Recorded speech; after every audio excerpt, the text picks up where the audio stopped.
La FIF, Fédération Ivoirienne de Football, garant du football et toutes ses variantes du football avec gardien de but. C'est un véritable musée du football ivoirien aujourd'hui. Trophées, photos retraçant une histoire du football ivoirien, ornant les murs de la Maison de Verre, nous montrent que la Côte d'Ivoire est aussi une belle terre de football. Les éléphants de Côte d'Ivoire, une équipe avec de grands noms du football mondial. Un groupe qui fait rêver, des noms qui donnent envie de supporter. Le public ivoirien n'attend que d'être séduit. Vous savez, les passionnés du sport, on en trouve partout en Côte d'Ivoire. Ils sont encore là. Okay? Il n'y a que 2 ou 3 ans déjà, on voyait l'engouement que suscitait la participation de la Côte d'Ivoire à des grandes compétitions au niveau du foot. Les passionnés sont encore là.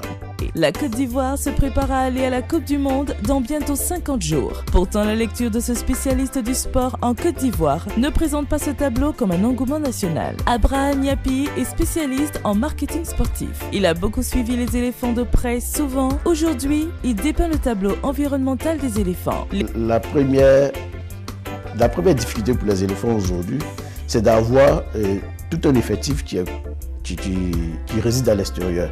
Ça, c'est une grosse difficulté. C'est-à-dire, premièrement, en termes de qualité de jeu, on ne peut pas être opérationnel. Okay?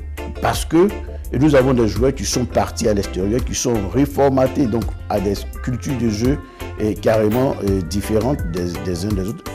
Et quand ils reviennent à l'équipe nationale, ils n'ont pas le temps d'être assez organisés pour être cohérents dans le jeu.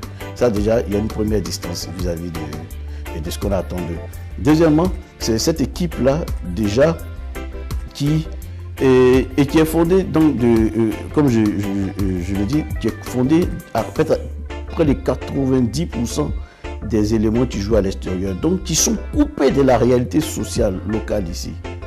Alors, ça paraît banal, mais moi, quand je viens en Côte d'Ivoire, pendant au moins 2-3 semaines, j'ai l'impression que je ne comprends pas grand-chose. J'ai besoin de me réadapter, de comprendre les plaintes des gens, de comprendre les aspirations des uns et des autres, de comprendre la réalité locale. Et notre équipe est dépassée.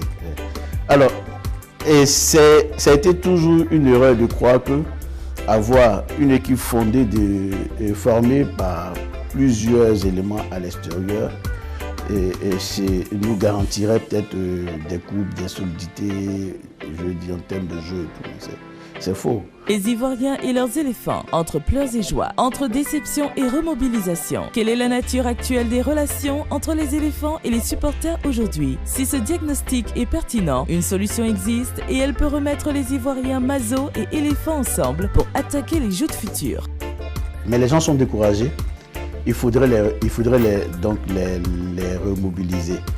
Alors, il faudrait que nos présidents de club, nos présidents de fédération soient assez courageux pour se dire la vérité d'abord entre eux et puis pour mettre en place des véritables actions qui permettraient donc de ramener le public au stade.